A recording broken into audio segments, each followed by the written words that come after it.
I love to eat and feel so much appreciation for the blessing of having food to eat.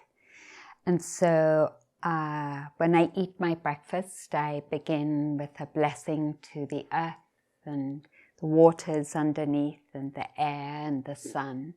And then the bees, because I always put honey in my tea in the morning. And the cows, because I always put milk in my tea. And then the chickens, because I almost always eat eggs for breakfast. And then I give thanks to the workers who pick the tea in northern India, and for all the many people who transport it, because it comes by boat to Portland, where Full Tea Company cures it and then sells it online. And so I imagine all the sailors on the ships who have to work and keep those containers free of rats. And we know how hard that is here at Dharma Denna to sometimes keep free of rats when there's food around. And so it comes to me over and over again that there isn't a place to stop. That prayer can just keep going on because we're all so connected and deeply connected to people that we don't know personally, but that we receive the benefits of their labor and their efforts, and the benefit of their parents' labor and efforts, and on. And I think particularly about the people who make the roads where that tea gets transported and shipped to me, because, you know, building roads is a very intense thing to do. You're, especially in the summer, and you're working with the oil and the tar, and you're drilling, and it's like, it's so intense. And all those people who have made all our roads, and then the railway tracks and so on.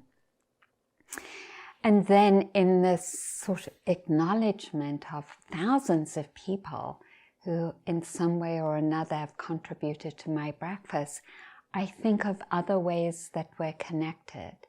So I have to look at my notes because I can't remember the exact numbers.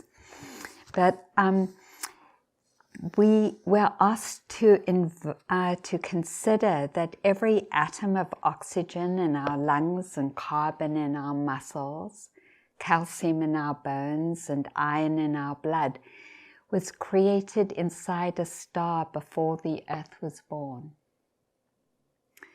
We share this elemental history with hydrogen produced in the Big Bang 13.8 billion years ago. So this, how we share our elemental life with each other, going back in ways that it's even difficult to comprehend. And the carbon in our bones. And then I think of the moments, and I know that you all have had similar moments where that veil of separation begins to dissolve, and this contemplation, which is conceptual, actually becomes embodied in an experience where the veil of separation dissolves, and it feels as though there is a life that isn't distinct from each other, in the sense of I am life and you are life, and we are all in life together, rather than this is my life and this is your life. And there have been moments for me walking in the beach where I have seen the seagulls hovering in the air like a mobile, you know, the kids' mobiles, and something about that, and just I am them and they are me, we share one life together in unity. Or hearing music. I once went to Tanglewood concert, which is in Massachusetts, and it was the Boston Philharmonic playing, and there was this pianist. I grew up with my father. I played the piano, and I'm going to say a lot more about him. Hopefully, there's going to be time. So he was a pianist, and so I grew up with classical piano as part of my environment, as well as a lot of African jazz, because I mentioned we also grew up with Hugh. So there was this pianist at this concert, and you could feel that there was no separation between himself and the music, that they were one. It was this like electric energy. That hairs on my neck just went like this, because it was just, you knew something amazing was happening. And after he finished playing, everyone stood up, and the conductor even went, whose name I can't remember now, went to hug him, which you hardly ever see happen, because it was so amazing. So that experience, it could be in music, or it could be in our meditation, of moments where there's the breath and the knowing of it, and no sense of an I, just the flow of life in a deep connection. And these moments communicate to us the possibility of living our life without separation, in a deep relatedness and communion with life.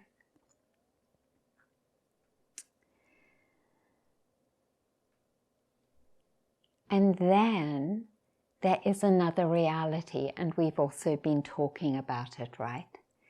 And this reality, the Buddha said in his awakening, this other experience that is part of what lives inside of us, in the Buddha's awakening, he said, I see no beginning to it.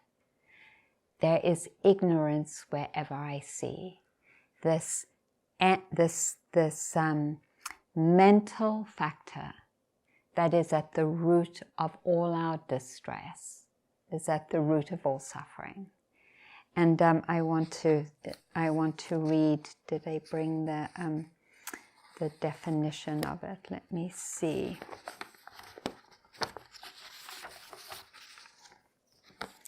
Maybe I didn't. Oh yeah, I did.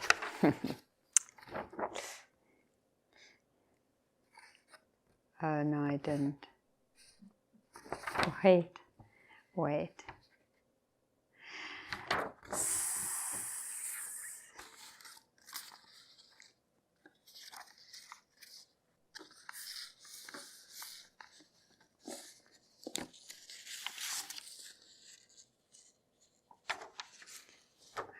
Okay, so it is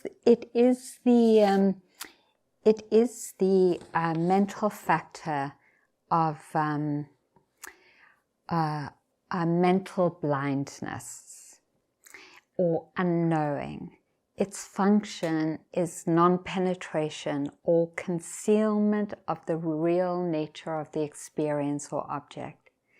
It is the manifestation of the absence of right understanding, or as mental darkness, and its proximate cause is unwise attention. It should be seen as the root of all that is unwholesome.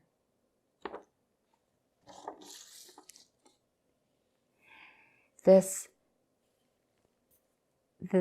energy that doesn't know, has no capacity to know or discern reality as it is, lives in each of us until we're fully enlightened. So it really is very empowering to name it. And I mentioned, some of you weren't here because you've just come. I talked about, I think in the last 2 weeks, how my mother was arrested as an anti-apartheid activist by the police, and that experience. But then I remembered, I hadn't remembered it because I was trying to look up when my father died. I forgot, so I went online and I saw an article about my mother.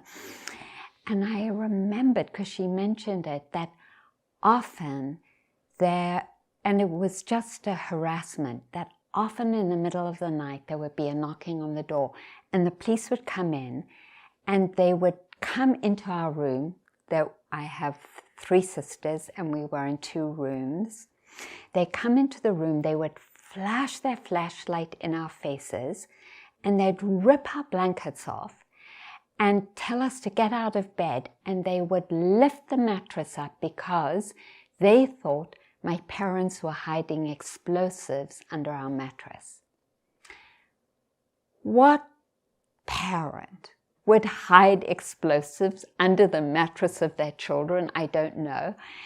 It was just patently ridiculous, but they did it over and over again. And it was, it's like a way to undermine that capacity to sustain political activism when you're interacting directly with the police state. And I just remembered that. And I remembered it partly because we've been talking about insomnia, and I have just consistent insomnia. And I'm like, yeah, that might be one of the conditions, It just was, you never know. It was so unpredictable when they would come, and it was extremely scary and frightening. But why I'm talking about it is because I was trying to think of an incident where it was clear that those policemen felt justified in scaring young children because they thought they were doing the right thing. That is ignorance, when you are harming and you cannot discern it. And I just have to say, the incredible suffering that is in that reality when you don't know you're harming yourself, because what kind of defense do you have to live with to take young children and fling them off their bed to look under the mattress in the middle of the night over and over again? What is that? And I'm just naming someone else to make it clear how, when there's harming, it's because there's always ignorance, and there's ignorance there because we can't discern the harming. So, and then another example is I went to an Afrikaner primary school where we lived. There was only an Afrikaner primary school, and they believed in corporal punishment. And so that if you made a mistake, the teacher would call you up and ask you to bend down and hit you with this big blackboard ruler. And they thought that was okay. In the minds of the policeman and of the teacher, who really loved to hit me in particular, because it was known that my parents were anti-apartheid activists, there was no caring and love. There was no wisdom and faith in their minds in that moment, or generosity, or patience, or virtue, or truthfulness, or equanimity, or compassion, or joy. And they thought they were doing the right thing. This energy of ignorance has the psychological component of the experience of inadequacy and insufficiency, of not feeling at home, of not belonging, of feeling different and separate from everyone else, of feeling a sense of being dislocated, of not fitting in. And I don't know about you, but I felt that a lot growing up, right? The Buddha gives the suttas give the classical definition of an axle going into the hub of a wheel and not fitting. So the wheel can't move, that can't work properly. It's that stress of not fitting. So the definition of dukkha as stress, and we can feel that in these psychological experiences of ignorance when it is operating and living inside of us. My father was a very complex man. He orchestrated prison escapes for African leaders out of the country, and that took ingenuity and incredible courage, because if he had been caught, that you get a death sentence for that. So extraordinarily courageous. I think I mentioned yes, I did mention in a Dharma talk their commitment to ending apartheid in all kinds of ways, being part of the underground. He was enormously creative. He helped produce the first Black African musical in Johannesburg with Miriam Makeba. And then also did one of the first films of South Africa around race.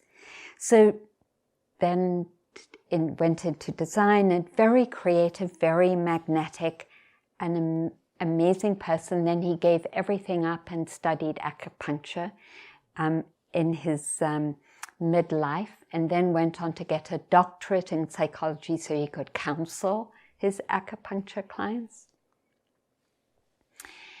He died in 1999, and there was a memorial for him in South Africa where he'd gone back to live with my mother, and in England where he had practiced as an acupuncturist. And at the memorial, there was this very famous actor he had counseled and worked with, Sir Anthony Sher, who came up to the person who had talked about my father in his memorial and said, "You forgot to mention he was a doctor." And this person, who was a good friend of my father, said, "No, Monty was never a doctor. That was my father's name." And Anthony Sher said, "But he wrote prescriptions for me and signed his name as a doctor." And my mother had called all my sisters in a phone conversation to warn us that Anthony Sher had written an article in the newspaper about how my father had lied about that he wasn't a doctor, that he had lied that he was, and we should know about it just in case there was any kind of reverberation around it.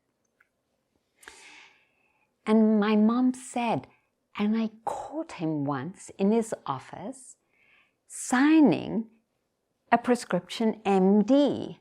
And I said to him, "Monty, that is illegal. You can go to jail for that. You cannot sign your name as a doctor," because he just crossed the thing of Doctor of Psychology, Dr. Monty Berman, MD.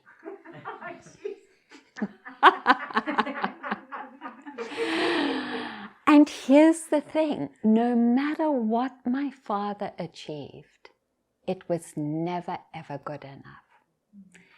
Why? Because there was such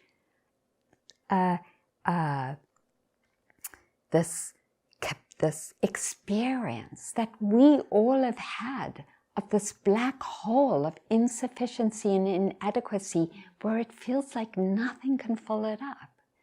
And it can't when the movement from that place is to always try to be better, right?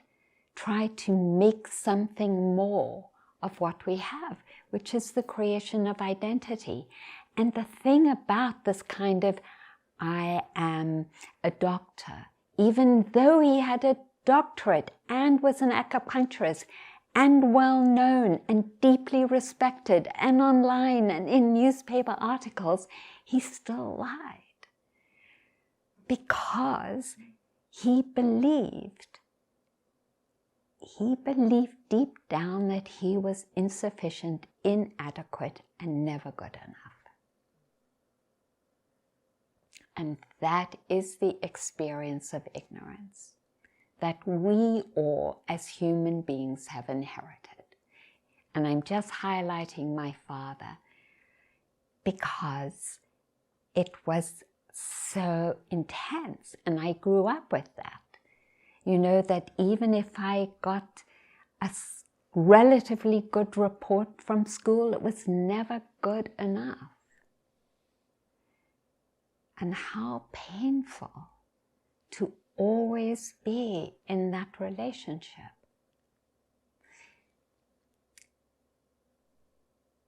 It's there, but it's whether we believe it or not. That is the path of mindfulness, is that it can discern that these experiences of ourselves are not the whole experience. And Venerable Fred talked about that today. They are not the whole experience because we have these two capacities. We have the capacity for communion and a deep sense of belonging and being at home. And we all have had that experience. And it could have been in, I mentioned music or being at the beach, but it could be in any place. Touching another person, touching an animal who is also our pet or a wild animal. I picked up a bird who had fallen out of the tree, and in holding this broken bird, there was such a moment of kind of us joining in the life in its, just how things happen, and you know, that's life, beautiful and deeply sad for me, holding the broken bird. So that openness of heart, that non-separation, we have that capacity too. And when we take refuge in the Buddha, we're taking refuge and aligning to that practice. In this, when it isn't known and named, these places of I'm not good enough, like underneath a lot of what's going on, the movement then is to express greed, hatred, and delusion in relationship in our lives. So there's this movement out of this emptiness to move out, to grab on something, to make something me or mine, or to fill us up. And how many times have we done that in all kinds of ways? Just all the time, this wanting for something. And we understand why. No shame, no blame. But we understand why. This is not a personal failure, but a human dynamic that we are naming so that we might disentangle from it. So this movement to grasp onto something, and it could be through ownership of our bodies, ownership of our thoughts and our opinions, ownership of this is the right way to do something. It could be through aversion and pushing away and defending. And so it's part of that movement of also misunderstanding that our home is in pleasant sensations. And that's what Venerable Fred was talking about today. That sense of, I have to have pleasant sensations, not just for the pleasantness, but because it's the misunderstanding that it will fill us up in some way deeper than that. And that's why it's so hard to give up all our stuff, right? Because it goes so deep.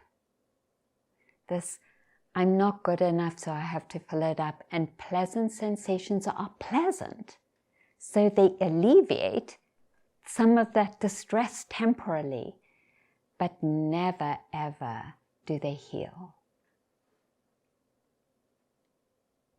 And then, of course, we're aversive because we're trying to protect ourselves from unpleasant. And we build up all these walls, you know. Pema Chodron talks in, someone quoted her, so I don't know which book it came from, of this, you know, experience of, no, I don't want you coming here, and no, I don't want this sound, and I don't want this sound. And sort of finding that she was protecting herself, maybe this was before she came to the Dharma, and got to be in a smaller and smaller space, you know, until there was no space, because we are defending ourselves around everything, because we are trying to protect what we have. And that is certainly true in South Africa. Like when I went to visit my cousins, they had like walls around their house, and then they had glass on the walls, and then they had electrical wire, and then at the front of the housing estate, they had a person, you know, with a gate, so you had to pass the guard at the gate, and all the windows had bars. Yeah. Yes, that's what happens. That is a physical expression of the ways that we sometimes defend and protect ourselves. And it's just so beautiful to name it so that we can begin to discern it. And one of the takeaways I had from U Tejaniya, a great Burmese master in the tradition of Mahasi Sayadaw, is that he said, you will notice clinging in almost every mind moment. And when he first said that, I was like, really? And then I really started to say, okay, I'm going to prove him wrong. But he was right. It was like the subtle movement, and it would come so often. And I was like, oh, wow, that is so right on. He was naming reality, you know, so that's what the Buddha does. He's naming reality, and he's naming our dynamics. And wow, what an incredible blessing to have someone naming the truth that you can trust, because it resonates with our own experience, right? So, this is to say, whenever we have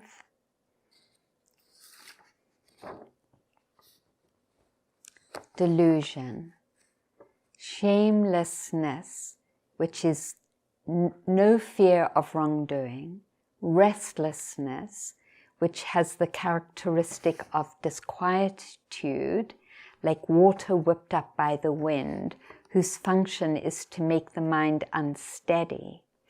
And then there's one more that isn't in here. It's, there's two of shamelessness and fearlessness of wrong.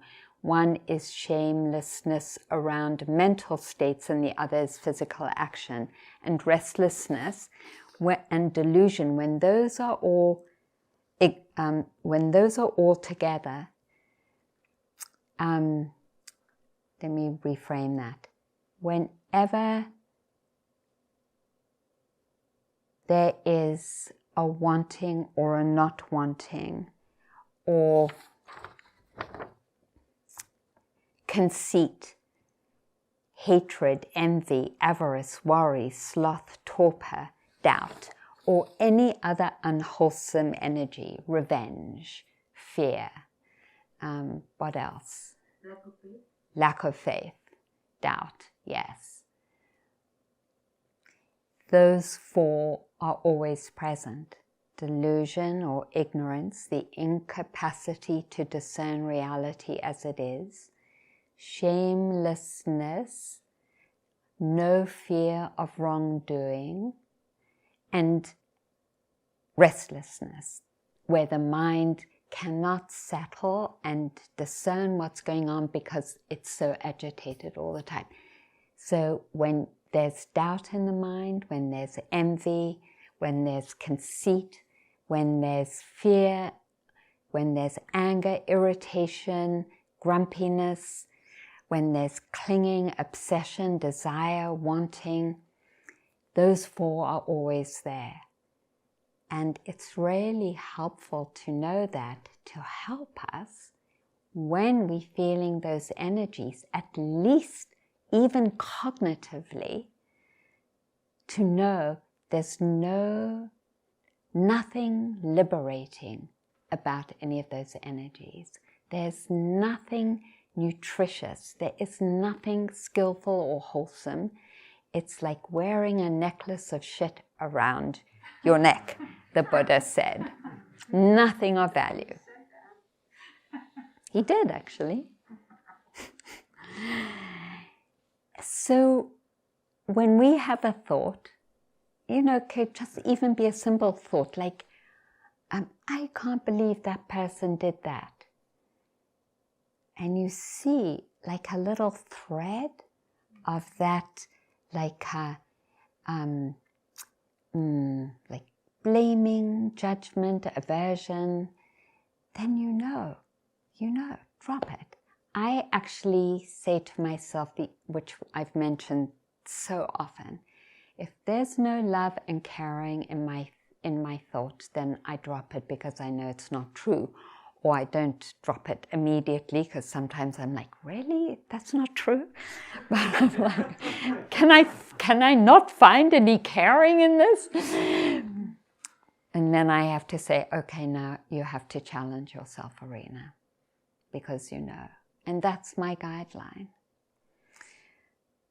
So the other side of this stream of not being at home and the forces that express themselves in creating and sustaining distress through greed, clinging, anxiety, fear, aversion, hatred, conceit, revenge, and doubt.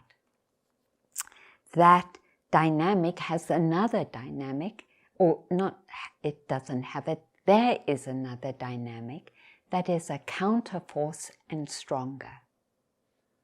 And the counterforce is faith, which is the forerunner, along with mindfulness, of all that is liberating.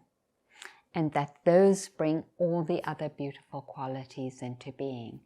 And the beautiful qualities, and just to say this, are stronger than the unwholesome and unskillful ones, because they have the power to transform them. So, let's name the beautiful qualities. What are they? Equanimity, compassion, kindness, joy, patience, ease, truth, generosity, forgiveness, effort, right effort, yes. Trust. Right view, yes. Wisdom, beautiful. Investigation, the 7 factors of enlightenment, yes. Curiosity, investigation, yes, what? Concentration, yes, right, concentration. Yes, right livelihood, yes.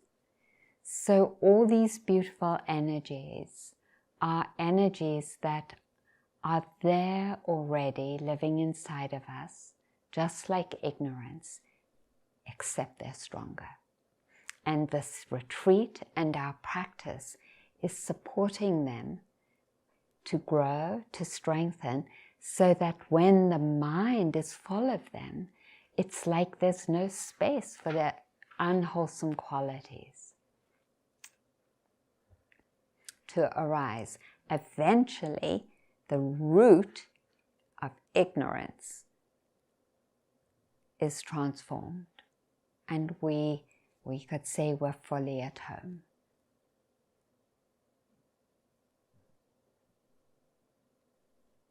There is no dis-ease, no sense of belonging, no sense of being separate from life. There's a flow of and willingness, which I talked about in the Dharma talk of the Bodhisattva, just to create good conditions all the time. Not I want to create good conditions for you, but that the flow of life supports that when it's unobstructed by ignorance and all the things that come out of it.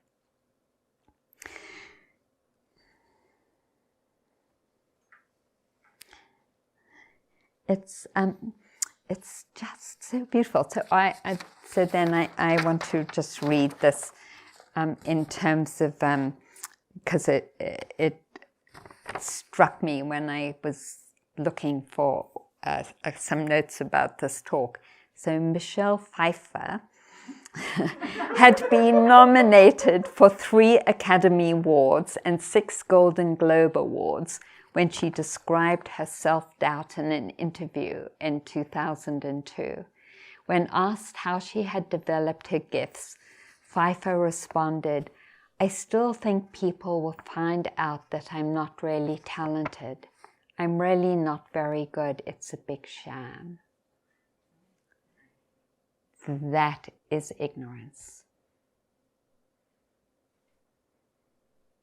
That ongoing inadequacy and insufficiency. It doesn't matter how good you are. I love that. And then Kate Winslet, who is an amazing actress, said, sometimes I wake up in the morning before going off to a shoot and I think I can't do this, I'm a fraud. Yeah, so sad. Sad for all of us that, I mean, really, it's not that sad because we're all here and we're all on the path of liberation. And so that's like so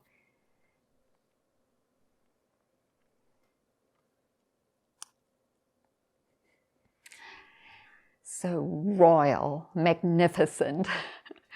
Because, and that's why you understand the Buddha said that there is nothing, not all the jewels in the kingdom has a value as much as being able to discern the truth about what brings suffering and what ends it. Because the jewels couldn't transform our hearts, but this practice can. You know, so when Venerable Fred says, oh yeah, let's go for it. Not like I have to fill myself up with ignorance, but let's see what obstructs our beautiful being by cultivating and growing the beautiful energies. It feels like that is the core mission of all our lives. So let me end with a poem.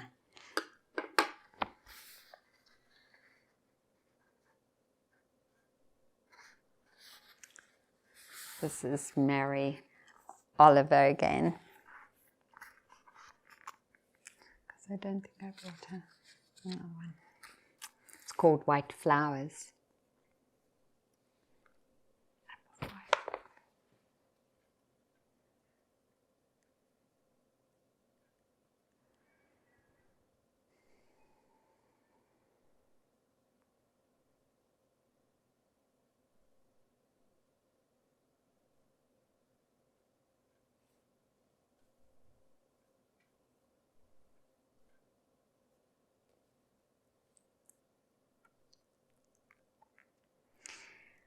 I just wanted to feel into,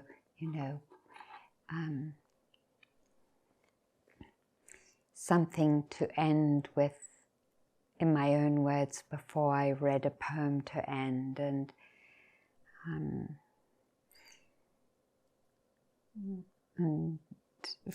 it's been interesting that this retreat, my parents have come up so much for me, and something about like the circle, maybe in my own retirement, that my parents have come through in some way. And so I wanted to end with an image that I've spoken about before, which is when they were in jail, we, the children of all the political prisoners who had been arrested under the Emergency Act in 1960, were driven to the prison, and we had a demonstration. And I can't remember exactly the sign that I held up. I was 9 at the time. But now, I in thinking of this young girl holding a sign, want to hold up the sign of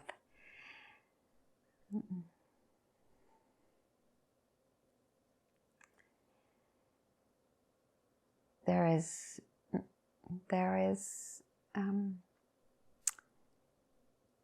nothing, as the Buddha said, about loving kindness. There's not a 16th. Can you remember, Venerable Fred, that saying, there's not a 16th worth of something or other than love? Oh, well, anyway, I can't remember. But so on my sign is, I'm taking a stand for love. And for liberation. And if I was, to die tomorrow, and you all were to come to a memorial, I hope you would say, and Arena said about her life, I am taking a stand for love and liberation, and carrying this imaginary poster through my life and through each moment of my life. Okay.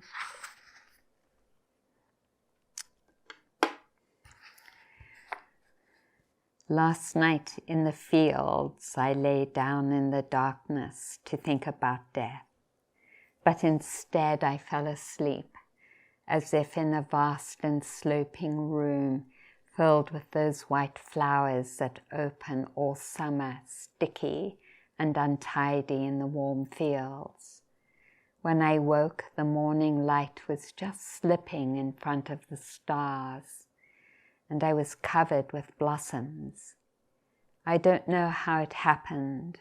I don't know if my body went diving down under the sugary vines in some sleep-sharpened affinity with the depths or whatever that green energy, with the depths, or whether that green energy rose like a wave and curled over me, claiming me in its husky arms. I pushed them away, but I didn't rise. Never in my life had I felt so plush, or so slippery, or so resplendently empty. Never in my life had I felt myself so near that porous line where my own body was done with, and the roots and the stems and the flowers began. So let's sit for a moment.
Thank you, everyone online and embodied, for your listening.